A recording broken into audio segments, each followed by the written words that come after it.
Shalom sahabat kuntum yang terkasih, kita jumpa lagi pada hari ini, hari Jumat tanggal 14 April tahun 2023 yang merupakan hari Jumat dalam oktav Paskah dengan warna liturgi adalah putih.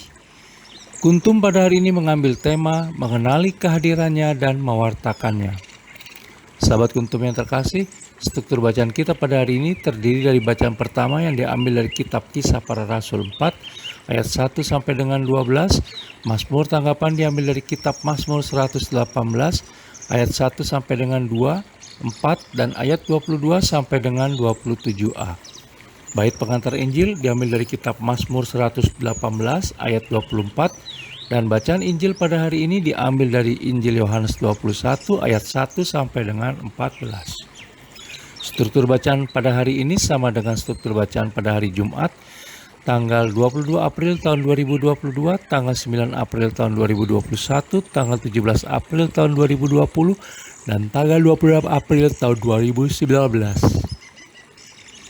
Baik sahabat kuntum yang terkasih, saya akan bacakan bacaan Injil kita pada pagi hari ini yang diambil dari Injil Yohanes 21 ayat 1 sampai dengan 14.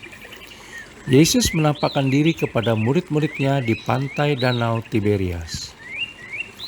Kemudian Yesus menampakkan diri lagi kepada murid-muridnya di pantai Danau Tiberias dan ia menampakkan diri sebagai berikut. Di pantai itu berkumpul Simon Petrus, Thomas yang disebut Didimus, Nathanael dari Kana yang di Galilea, anak-anak Zebedeus dan dua orang muridnya yang lain. Kata Simon Petrus kepada mereka, "Aku pergi menangkap ikan." Kata mereka kepadanya, "Kami pergi juga dengan engkau." Mereka berangkat lalu naik ke perahu, tetapi malam itu mereka tidak menangkap apa-apa. Ketika hari mulai siang, Yesus berdiri di pantai, akan tetapi murid-murid itu tidak tahu bahwa itu adalah Yesus. Kata Yesus kepada mereka, "Hai anak-anak, adakah kamu mempunyai lauk pauk?" Jawab mereka, "Tidak ada." Maka kata Yesus kepada mereka, "Tebarkanlah jalamu di sebelah kanan perahu, maka akan kamu peroleh." Lalu mereka menebarkannya dan mereka tidak dapat menariknya lagi karena banyaknya ikan. Maka murid yang dikasihi Yesus itu berkata kepada Petrus, "Itu Tuhan." Ketika Petrus mendengar bahwa itu adalah Tuhan, maka ia mengenakan pakaiannya sebab ia tidak berpakaian, lalu terjun ke dalam danau. Murid-murid yang lain datang dengan perahu karena mereka tidak jauh dari darat.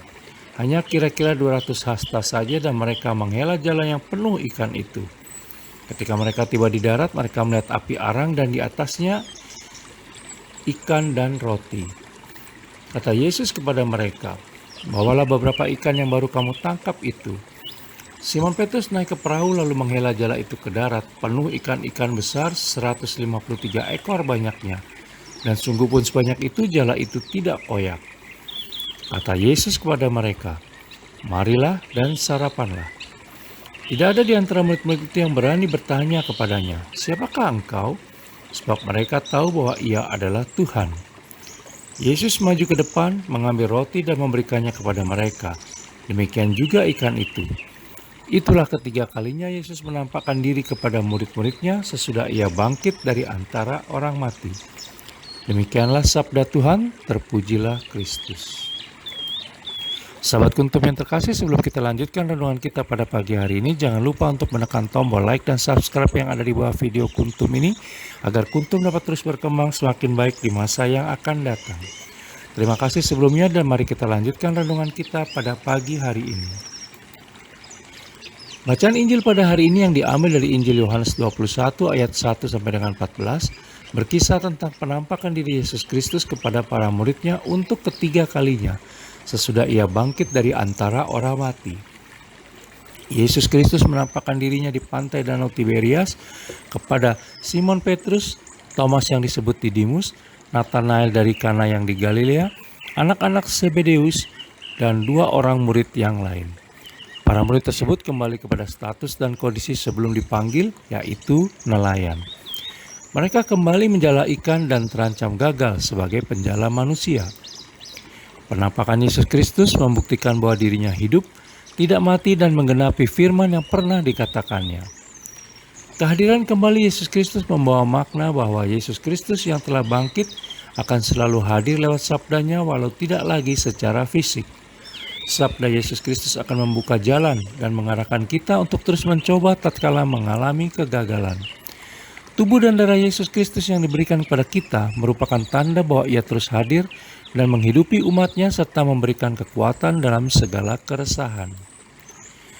Sahabat Kuntum yang terkasih, pewartaan yang efektif juga akan terjadi bila kita semua satu sama lain saling bekerja sama, melengkapi, dan mengisi antar anggota jemaat.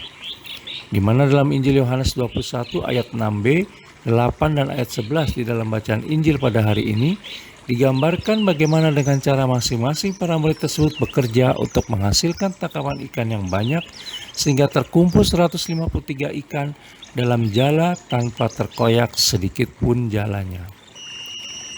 Sahabat Kuntum yang terkasih, pewartaan gereja tidak akan sukses, berbuah melimpah, dan menangkap banyak insan ke dalam jala jemaat Allah Tritunggal Maha Kudus bila tidak mendengarkan petunjuk dan firman-Nya.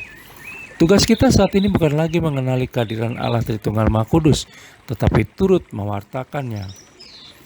Bacaan pertama yang diambil dari Kitab Kisah Para Rasul 4 ayat 1 sampai dengan 12, dan bacaan Injil pada hari ini memberi pesan pula kepada kita tentang keberanian untuk menyambut Yesus Kristus yang bangkit dan sekaligus keberanian untuk mewartakan kebangkitannya. Keberanian untuk mewartakan kebangkitan Yesus Kristus membuat orang melepaskan hidup yang lama dan memulai hidup yang baru. Buatlah dunia di sekitar kita terbiasa dengan segala kebaikan cinta kasih Allah Tritunggal Maha Kudus melalui segala hal perbuatan baik dan benar kita, karena keyakinan bahwa kita ini diutus Allah Tritunggal Maha Kudus. Sahabat Kuntum yang terkasih, bila ingin lebih jelas lagi silakan melihat pada deskripsi yang ada di bawah video Kuntum ini. Dan jangan lupa menekan tombol like dan subscribe yang ada di bawah video Kuntum ini agar Kuntum dapat terus berkembang semakin baik di masa yang akan datang. Terima kasih, selamat pagi dan salam.